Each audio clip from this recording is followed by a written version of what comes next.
Today's episode is about a newlywed woman murdered inside her own home, the jealous ex-lover who slept with her husband during their engagement, and police who never took it seriously. For more than 20 years, they called it a burglary. But in reality, it involved one of their own. Today on Tell Me the Crime, episode 27.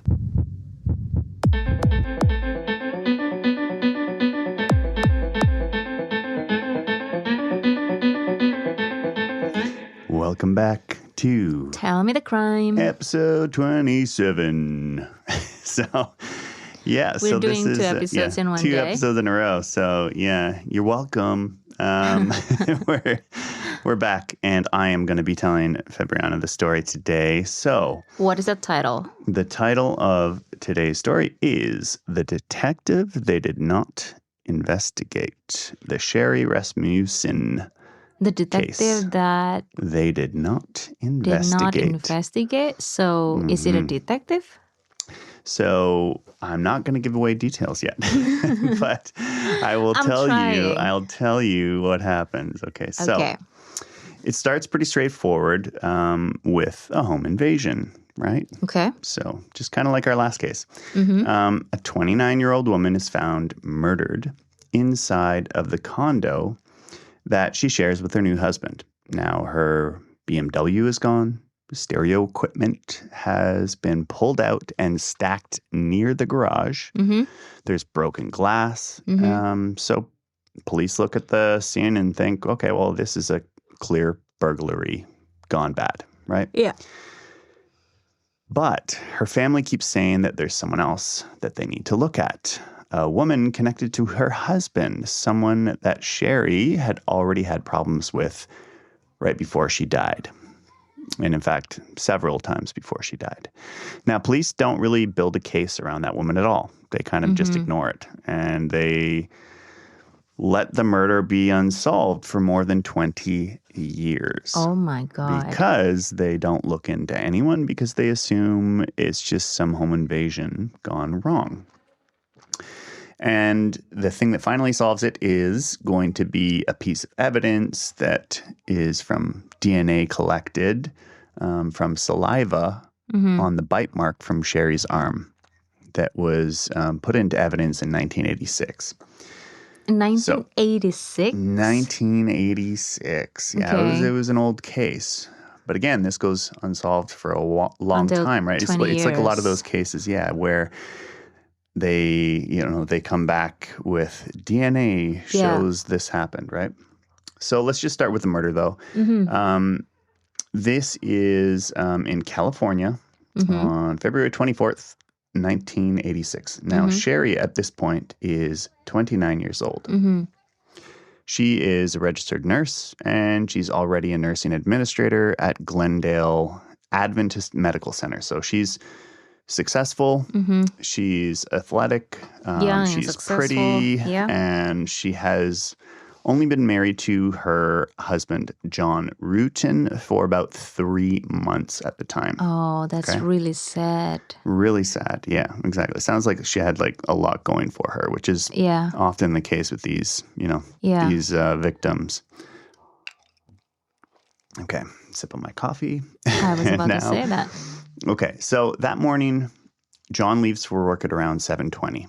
Now, Sherri is supposed to work too, but she calls in sick and stays home.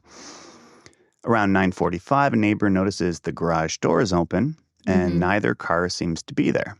So John and Sherri's sister both try calling later that morning. No one answers. Around noon, two men who appear to be gardeners find Sherri's purse away from the condo and give it to a neighbor. So they return it to a neighbor. They're like, here, this is her purse, right? So wait, how many cars do they have? Two. Yeah. Yep. And suddenly somebody found a purse? One of the gardeners, I think. A little bit farther. Okay. Yeah, find Sherri's purse away from the house, but they recognize that it's her purse, right? And they give it to a neighbor.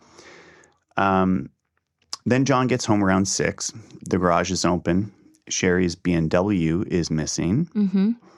And the door from the garage into the condo is open.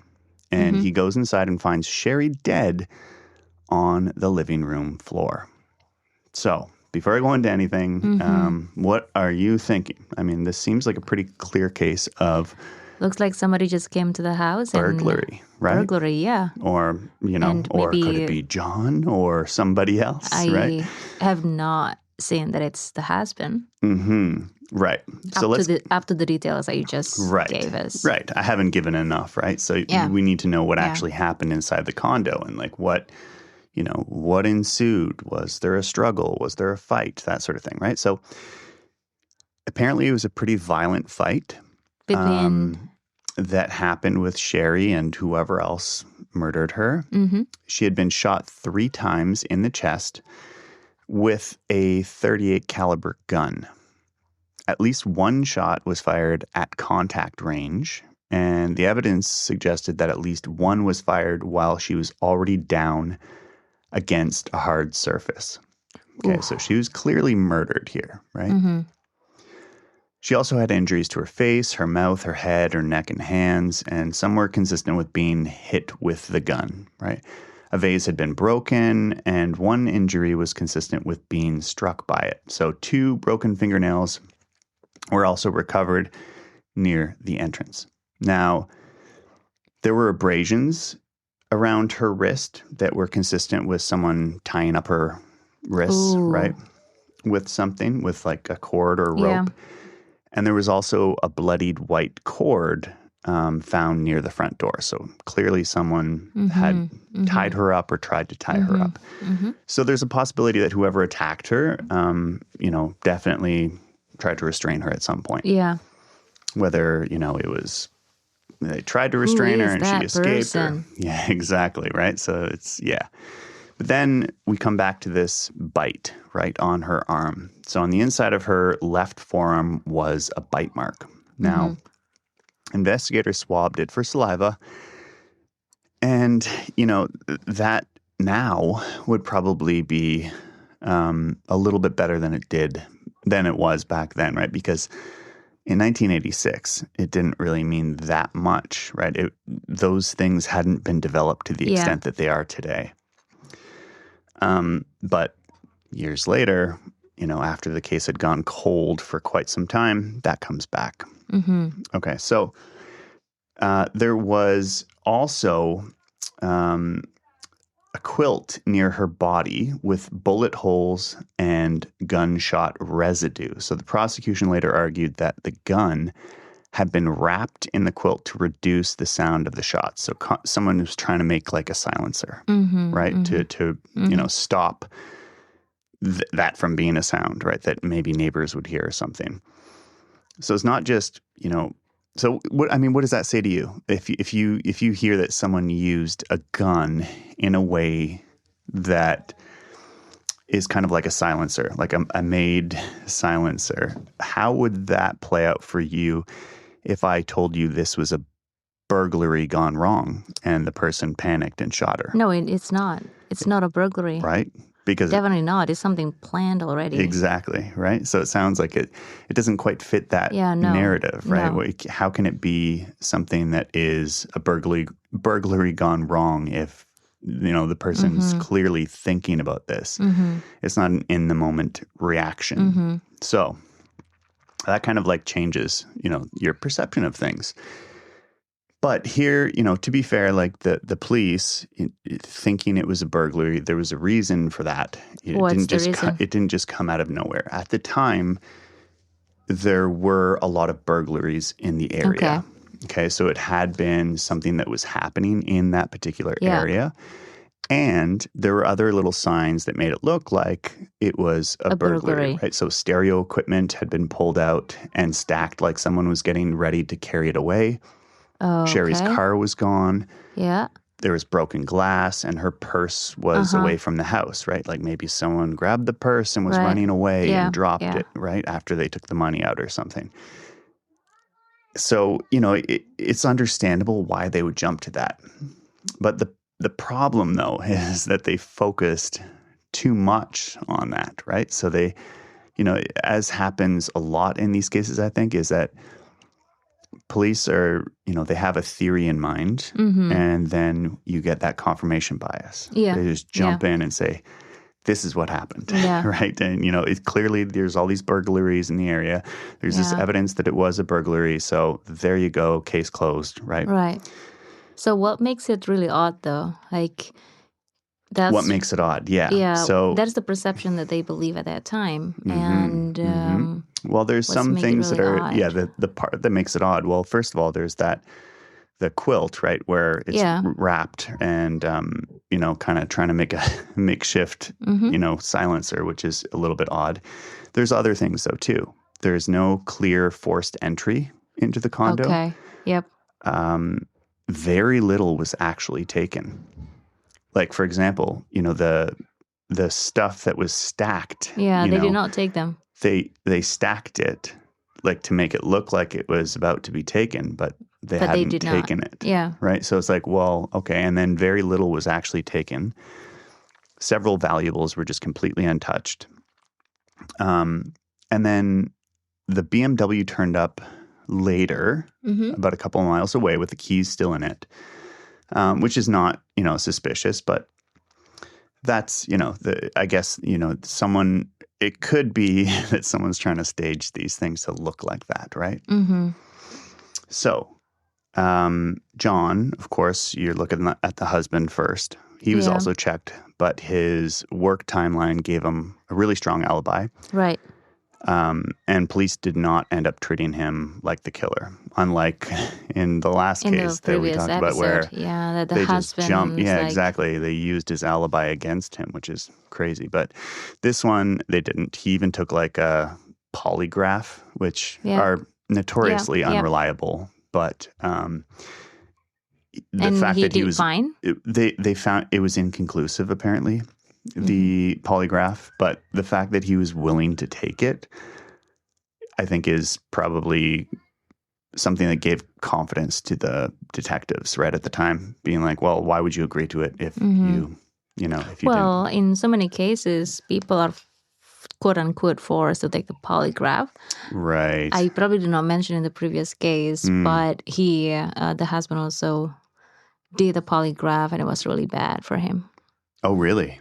Mm-hmm. So they forced him to take the polygraph? I don't know if it's forced or not, but I think that's part of the procedure of the investigation. Yeah, well, one of the problems with polygraphs, and one of the reasons that they're not taken seriously, is that they're not reliable. They're not reliable. It's detecting a signal that often happens when you're nervous or you're afraid of answering incorrectly, right? Yeah. I mean, it could be nothing to do with guilt. It could just be like, okay, I know they're asking me this question now because they want to know if I'm the killer. And that could, invoke a ton of anxiety, and that alone could make the polygraph look like you're lying, quote unquote. Mm-hmm. Anyway, so let's get to this interesting part of the story, which is before John met Sherri. Okay, he actually had a long history with a woman named Stephanie Lazarus. Okay. So they had met at UCLA, and John described it as basically, casual. Okay. It was a friends with benefits kind of thing, right? On and off. A true relationship. Yeah, it wasn't really, but they had sex a lot of times over the years, and it was casual. It was just an F buddy, right? Mm-hmm. But he never thought of her beyond that. She did not experience it the same way. Of course. So Stephanie, I could understand that. I mean, from the perspective and the emotions of women versus man. Come on. I know. Yeah. Because, as much as in those situations, if you tell someone, it's casual, and they say, oh, yeah, it's casual, they often don't, I feel like maybe, at least for me and for like guys that I know, it was easier to keep things casual, but maybe, I don't know. No, people develop feelings pretty quickly. Yeah. People develop feelings, and also the emotions of male and female are not exactly the same. No, Last night, true. I think I read that kind of emotions about Well, there is this book about women are from Mars and men are from Venus, something like that. That's an old book, yeah. An old book, yeah. Mm-hmm. Well, that's okay. cool. But yeah, And but not to say that, men don't also get attached, but, Yeah. and they do, certainly it can go the other way. But anyway, in this case, he was thinking it was casual. She was more attached to him, right? She was definitely in love with him. Okay. So, John meets Sherri in 1984. They get serious really fast and become engaged in 1985. So they move pretty fast, kind of like us. So then Stephanie finds out.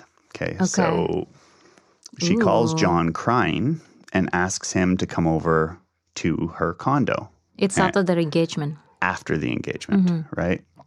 He goes. She tells him she's in love with him and repeatedly asks him to have sex with her.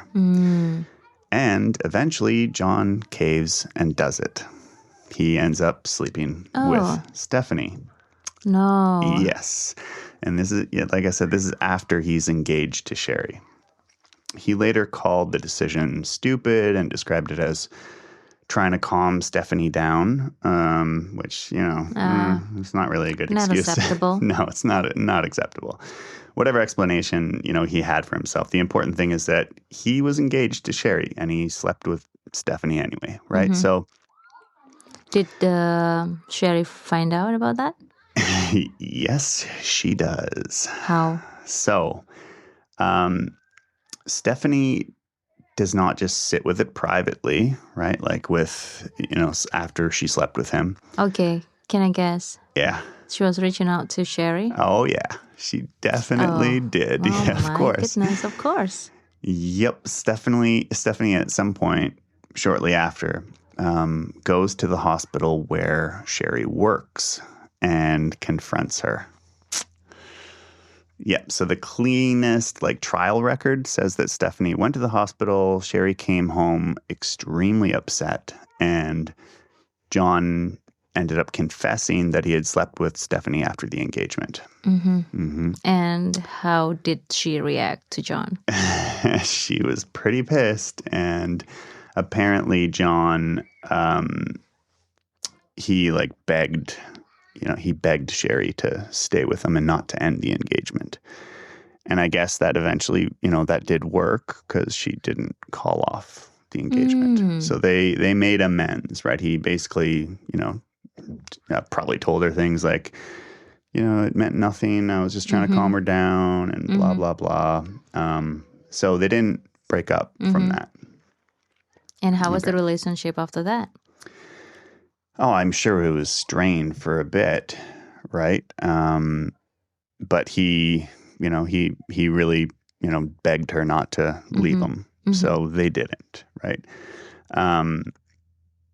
So what we know is that the engagement was not ended, but it was obviously a strain on the relationship because they stayed together and eventually married in November. So then, okay, this is where, things start to heat up a little bit because now Stephanie's already revealed that she loves John. Yeah. John sleeps with her. Yeah. And here's the thing too, what do you think about that situation in terms of, what I think you can see where this is probably going, but how much, girl is going crazy. How much blame do you put on John for, her obsession with him? Her obsession? Yeah. Well, he did sleep with her after he was already engaged, which that's not a good sign. Not a good sign. No. But the thing is, he should be able to make a decisions of, because he made a decisions of getting engaged. So stick to it. You. No, but I mean, how much blame can you put on Stephanie? Well, the obsession is not. She's obsessed with him, but is it partly because John kept going back to her? You know what I mean?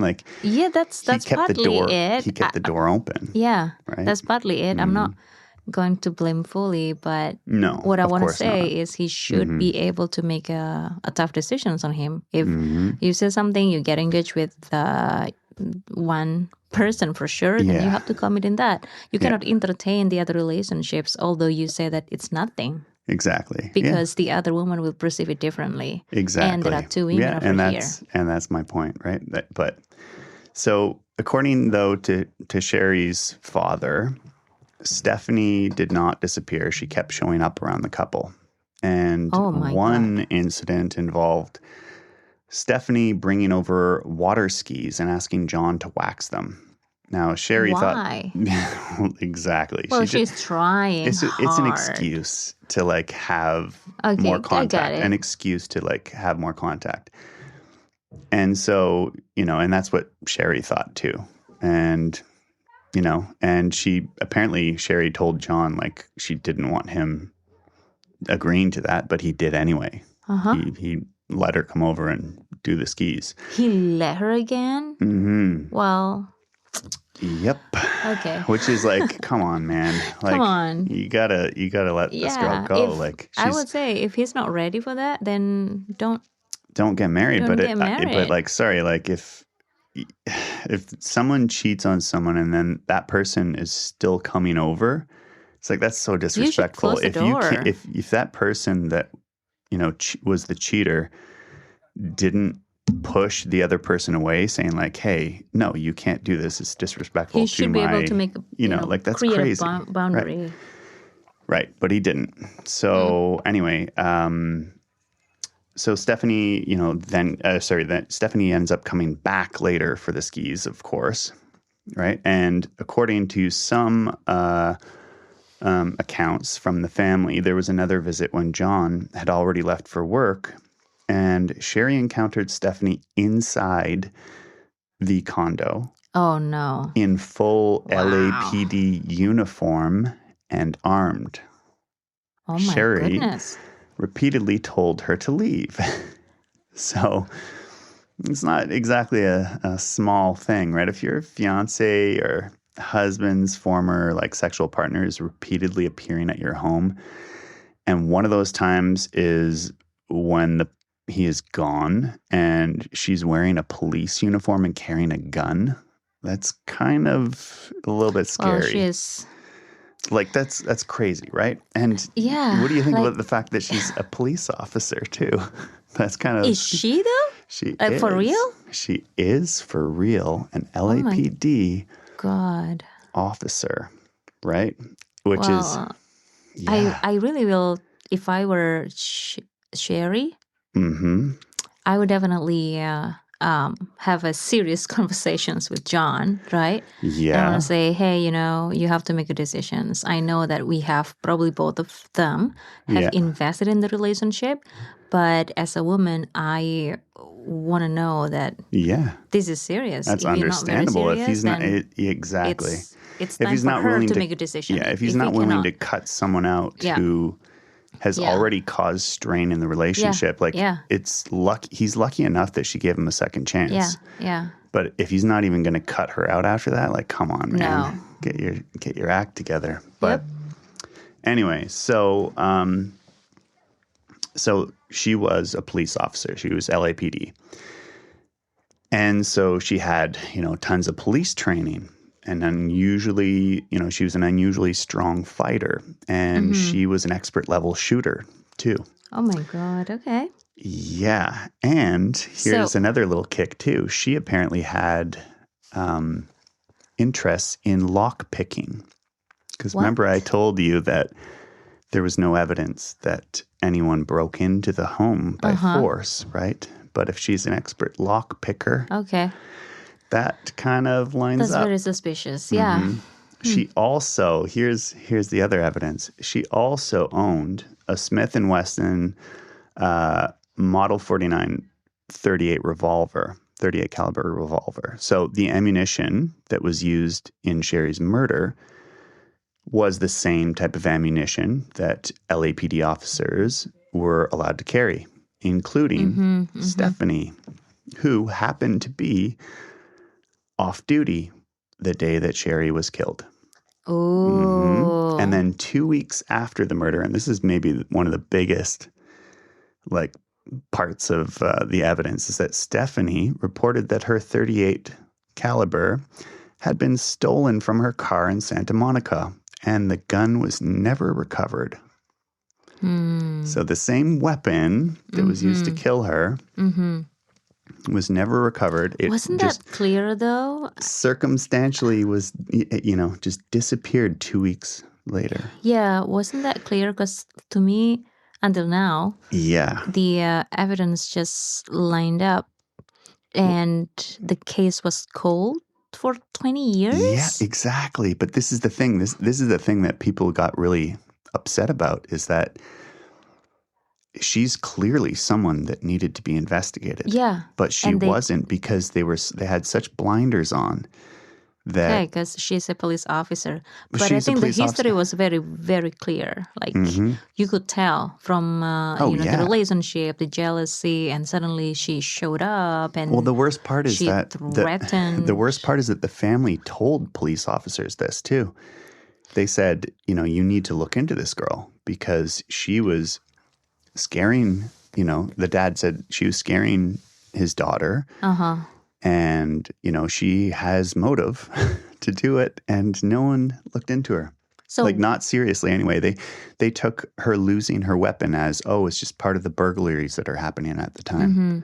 So what did she do, though, when she shows up in the condo while John was away?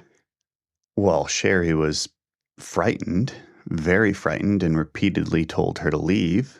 But it was just... Like, she just came there and threatened her? I don't know. I don't think it was like that. I don't know what the details are. I never got the details of, like, what transpired in the condo.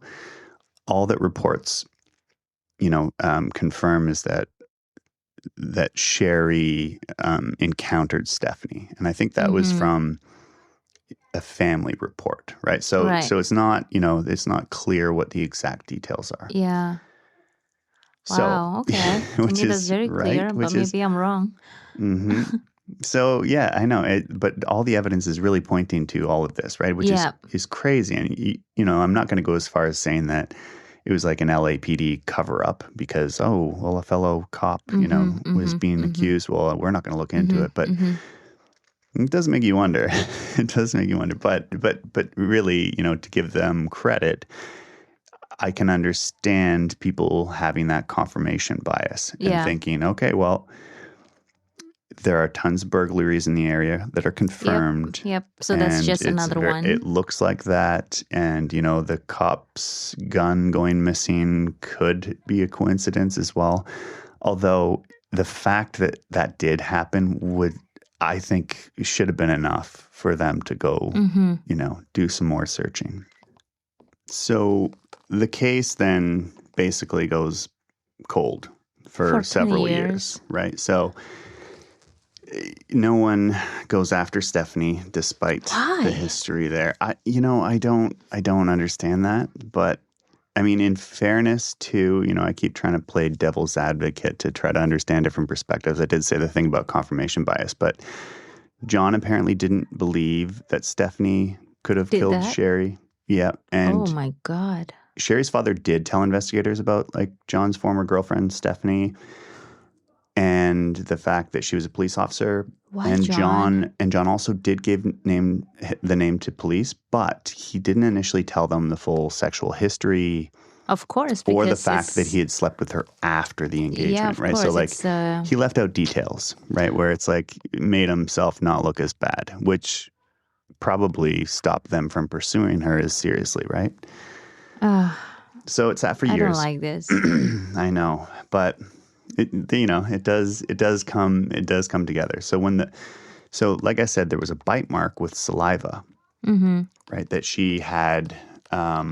Is that her DNA? That had DNA in it, right? But at the time, again, they were probably focusing on different people. They were looking for potential burglars, and they were probably looking at male, suspects. And so they didn't even test, Stephanie's DNA. But years later, the case opens back up, and the saliva is something that they want to test now that DNA has made a bunch of strides, right? And so they test the DNA and find out that it is from a woman. Okay, so now that original story is problematic because they'd spent years imagining those male burglars, right? Yeah. So in 2009, detectives finally go back through the women that could have been a reason to hurt Sherri. And now you have to say, well, okay, Stephanie is impossible to ignore, right? You have to bring her in and test her. But remember, Stephanie had been, she was a cop back then, right? And this is 2009. That was in the 1980s. She's no longer like a young patrol officer. She spent more than 2 decades inside the LAPD. And she actually became an experienced detective herself. Oh my right? God. So she is way higher up there. Yep. She's way more respected. Yep. It's going to be very hard to go after Did someone she have like that, a family? right? That's a good question. I didn't get any information on her family life. I'd have to look that back up, but it does make you wonder where she's at that point. In any case, she's doing well in the LAPD. So they do know she's a detective, though, right? So police don't just straight up ask her and say, hey, can you give us a sample, of your DNA? They instead, treat it pretty intelligently. And they follow her and wait for her to throw away a cup with a straw that she had. And they collect it and test the biological material from the cup. And it matched. Surprise, surprise, it matches the DNA from the bite on Sherri's arm. Oh my gosh. So after her arrest, they take a direct mouth swab and confirm that DNA also matches. So yeah, it's definitely her DNA. Now, before they arrest her, right, they need to bring Stephanie in to sort of get like an interview before she's too suspicious. So before they arrest her, they bring her into a secure interview area under like false pretenses. So they say like it's, she's there because they need help with some old case. But they start with John, and Stephanie acts like he's someone from a million years ago. Right? Then they ask about Sherri, and at first she barely remembers meeting her. Right? Then, maybe she met her. And then, maybe she talked to her at a hospital once or twice. So the information changes. The information changes, right? I don't think she was expecting these lines of questions. So, but I think she's starting to get a little suspicious, right? The more specific the details the detectives get, the more her memory starts changing, right? So they ask whether she ever went to John and Sherri's condo. And what did she say? She doesn't give a clean no. They ask whether she ever fought with Sherri. She says if it happened, she doesn't remember it. She knows that this person died, right? Obviously, and was murdered. Like you'd think you'd remember if you ever had an altercation with her, or if someone has a fight with somebody else, definitely the person would remember at least. Well, you would remember, especially if that person was murdered, and you'd be worried that you'd be a suspect. If you were really innocent, you'd be like, oh shit, I hope they don't come after me because we had this fight. No, but they, detectives already know that it's her. They just want to catch her in lies, right? So now this is, another part that we're not going to skip because I think it's important, right? Because the whole purpose, right, at least why would she kill, what is your thought on why would she kill Sherri? Why would she murder her? Well, jealousy. Jealousy, but what would killing her do? I think the root is jealousy, babe, because when you think about it, she was trying really hard to get John on her side. Exactly, right. So she wants a victory. Yeah, she wants it could be that. Yeah, it could just be a victory. So you don't think it's anything to do with getting him back? Maybe not. If she gets Sherri out of the way. No, it could be or maybe not. Yeah. It could be both. Yeah, but I think you're right though, because here's the thing. And the reason I brought this up is because apparently she didn't get close to John right after Sherri was gone. Yeah, that's something that I want to say. Which is interesting because that part was actually really strange to me because I thought that she would contact John immediately after the death and be sort of a shoulder to cry on and use that as an opportunity to get close to him again. But she didn't. She didn't swoop in and try to become his girlfriend. And apparently he didn't see her again until 1989, about 3 years later. Mm-hmm. And they just happened to be in Hawaii with other people, which is random coincidence, or maybe not a coincidence. Maybe she followed him there. Who knows? Okay. So, little things like that. She killed her. She killed her. Because she wanted to get back with him, but it's just, exactly. I think it's just a jealousy. Mm-hmm. She's like, oh, you had what I can't have. And she was not really happy with that. And she thought, or I don't know, in that kind of mind. So maybe a pride thing. Who knows? Yeah, pride thing or relieve. Yeah. Not necessarily. She did not necessarily love the guy that much. Yeah, exactly. Well, I mean, it sounded like it was more obsession and maybe more of a conquest. Than it was love. You know what I mean? People can get obsessed with things because they can't accept no. Right? And it's like, well, okay. So, but after that Hawaii encounter, John and Stephanie did see each other 2 or 3 more times and had sex. So they did sleep together after, but they never started a relationship. So it wasn't anything, definitely. I really don't understand the guy though. Well, he didn't know at the time, right? Apparently, he had no idea that she was the killer. Yeah, but don't you feel guilty if you're the guy? Here is the thing. Yeah, but he did not know. I know that he did not know that she could kill her. Yes, but again... Yeah, I would feel super guilty, yeah. But then again, I wouldn't do that. So it's like, yikes. Oh, man, that's complicated. I know. Man, come on. I know. But she... Okay, so, everyone hears that I'm so frustrated about this. I know. Because I want the men to be manly. I know. Okay, go on. I know. This guy, he's... does not exactly make men look very good. Yeah, right?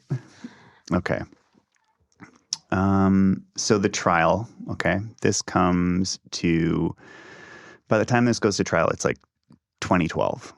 2012, okay. Yeah, the prosecution has a lot more than jealousy, right? Stephanie had a documented fixation on John, right? She had confronted Sherri. She was off duty that day. She was a strong trained fighter and an experienced shooter. She owns a compatible .38 gun and reported it stolen days later. And most importantly, her DNA was in the bite mark. Pretty damn clear that it's her. Right? Yep. You can't really have much stronger evidence than that. Did she deny though? She did. So the defense, made some points. They said, no one saw Stephanie go in or out. The murder weapon had never been found. There were unidentified fingerprints and other traces at the scene. And there had been burglaries in the area. And after more than 2 decades, witness memories were obviously imperfect. So they were hoping to go there's not enough proof, but come on, a bite DNA mark is that's the strongest pretty hard to get around. Yeah. So ultimately, everyone agreed with that, right? The jury agreed. Stephanie was convicted of first-degree murder, and she was sentenced to 27 years to life. Did she confess, though, at the end? That's the question. So initially, for the longest time, for years and years, she denied, right? No, I didn't do it. But eventually she did admit it. And what is the motive that... Yeah, it was from during... her perspective, from her version, sorry. It was during the parole process in 2023, she finally decided to come clean. So Stephanie said that on the morning of the murder, she called hoping to hear John's voice. And instead, Sherri answered.